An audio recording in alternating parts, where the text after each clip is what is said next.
श्री स्वामी समर्थ. नमस्कार मित्रांनो, 2026चं वर्ष अनेक राशींसाठी महत्त्वाचं असणार आहे. पण मे आणि जून हे 2 महिने खास करून मकर राशीच्या लोकांसाठी आयुष्य बदलणारे ठरू शकतात.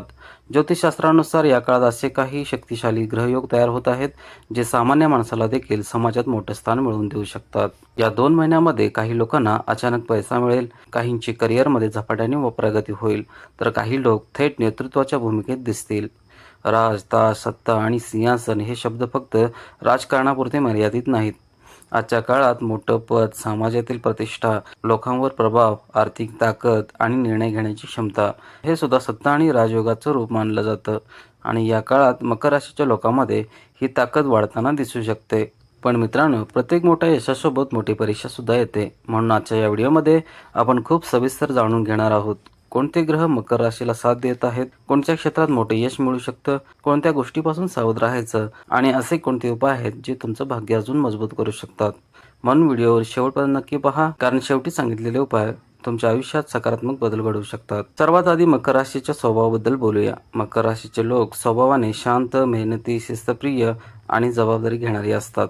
हे लोक आयुष्यात शॉर्टकटवर विश्वास ठेवत नाहीत. हळूहळू पण स्थिर प्रगती करणं हा त्यांचा स्वभाव असतो. मकर राशीचे स्वामी शनी आहे.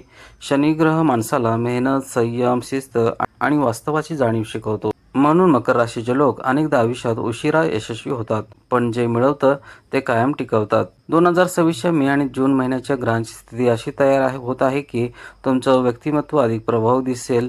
लोक तुमच्या निर्णयांना महत्त्व देतील आणि तुम्ही जिथे जाल तिथे तुम्ही वेगळे दिसाल. विशेष म्हणजे या काळात तुमच्या विचारामध्ये एक वेगळी स्पष्टता येऊ शकते. पूर्वी ज्या लोकांबद्दल संभ्रम होता त्याबद्दल आता ठाम निर्णय घेण्याची ताकद मिळेल. आता बोलूया गुरुग्रहाबद्दल. 1 जून 2026 नंतर गुरुग्रहाचा प्रभाव मकर राशीसाठी खूप शुभ मानला जातो. गुरु हा ज्ञान, भाग्य, प्रतिष्ठा आणि विस्ताराचा ग्रह आहे. जेव्हा गुरु चांगल्या स्थितीत असतो तेव्हा व्यक्तीचं नशीब बदलू लागतं, योग्य लोक भेटतात आणि आयुष्यात मोठ्या संधी येऊ लागतात. या काळात अनेक मकर राशीच्या लोकांना करिअरमध्ये प्रमोशन, नवीन व्यवसाय, परदेशाशी संबंधित संधी किंवा मोठ्या लोकांशी संपर्क मिळू शकतो. विशेष म्हणजे या काळात गजकेसरी योग तयार होत आहे. हा योग व्यक्तीला समाजात मान सन्मान देणारा मानला जातो. लोक तुमच्या सल्ल्याला महत्त्व देतील, तुमच्या बोलण्यात वजन येईल.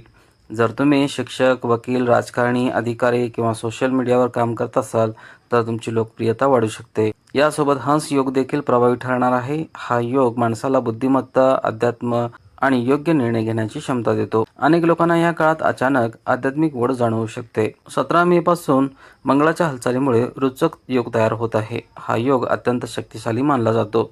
मंगळ म्हणजे धाडस, ऊर्जा, लढण्याची ताकद आणि कृती. या काळात तुमच्यात प्रचंड आत्मविश्वास निर्माण होऊ शकतो. ज्या लोकांना अनेक दिवसापासून अडथळे येत होते, निर्णय घेता येत नव्हते किंवा भीती वाटत होती, त्यांना आता पुढे जाण्याची हिंमत मिळेल. प्रॉपर्टीशी संबंधित कामात फायदा होऊ शकतो. जमीन, घर, वाहन किंवा गुंतवणुकीतून लाभ मिळण्याची शक्यता आहे. काही लोक नवीन व्यवसाय सुरू करू शकतात, नोकरी बदलू शकतात किंवा स्वतःचं मोठं स्वप्न पूर्ण करण्याच्या दिशेने पाऊल टाकू शकतात. पण मंगळाची ऊर्जा योग्य दिशेने वापरणं खूप महत्त्वाचं आहे, कारण ही ऊर्जा राग, अहंकार आणि भांडणाचं कारण देखील बनू शकते. राहू ग्रहाचा प्रभाव या काळात तुमची कम्युनिकेशन स्किल वाढवतो. तुम्ही जे बोलाल ते लोकांच्या मनात बसू शकते. विशेषतः YouTube, social media marketing, public speaking आणि राजकारणाशी संबंधित लोकांना याचा मोठा फायदा होऊ शकतो. तुमच्या विचारामध्ये वेगळेपणा दिसेल. लोक तुमच्याकडे आकर्षित होऊ शकतात. काही लोक अचानक सोशल मीडियावर व्हायरल होऊ शकतात. तुमच्या आवाजात आणि व्यक्तिमत्वात प्रभाव वाढू शकतो. या काळात ग्रहांची स्थिती अशी आहे की शरीरात प्रचंड ऊर्जा जाणवू शकते. जणू काही तुम्ही सतत ॲक्टिव्ह आहात. काम करण्याची क्षमता वाढेल. तुम्ही जास्त जबाबदाऱ्या सांभाळू शकता, कठीण परिस्थितीत मजबूत राहू शकता आणि लोकांना प्रेरणा देऊ शकता. पण यासोबत मानसिक ताण वाढण्याची शक्यता सुद्धा आहे. झोप कमी होणं, पचनाशी संबंधित त्रास किंवा थकवा जाणवू शकतो. म्हणून शरीर आणि मनाची काळजी घेणं खूप महत्त्वाचं आहे. मित्रांनो, यश मिळाल्यानंतर माणूस अनेकदा स्वतःचं नुकसान स्वतः करतो. या काळात कोणावरही अंधविश्वास ठेवू नका. पैशांचे व्यवहार काळजीपूर्वक करा आणि भावनेत निर्णय घेऊ नका. मकर राशीचे लोक कधीकधी हट्टी होतात, त्यामुळे नातेसंबंध बिघडू शकतात. तुमच्या शब्दावर नियंत्रण ठेवा, कारण या काळात तुमचं प्रत्येक बोलणं लोक गंभीरपणे घेतील. आता बोलूया त्या उपायाबद्दल जे या काळात खूप फायदेशीर ठरू शकतात. दररोज सकाळी पंचामृत तयार करा. त्यामध्ये दूध, दही, तूप, मध आणि खडी साखर वापरा.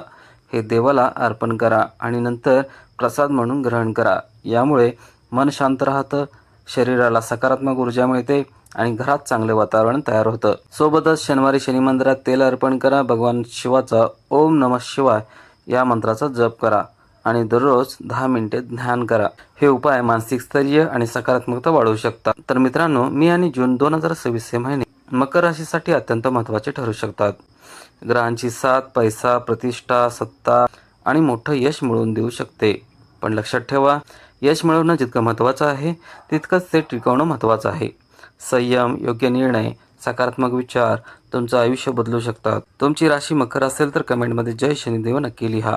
व्हिडिओ आवडला असेल तर व्हिडिओला लाईक करा, शेअर करा आणि उमाशेखर ॲस्ट्रो चॅनलला सबस्क्राईब करायला विसरू नका. पुन्हा भेटू अशाच एका आध्यात्मिक आणि प्रेरणादायी माहितीच्या व्हिडिओसह. जय हिंद, जय महाराष्ट्र. धन्यवाद.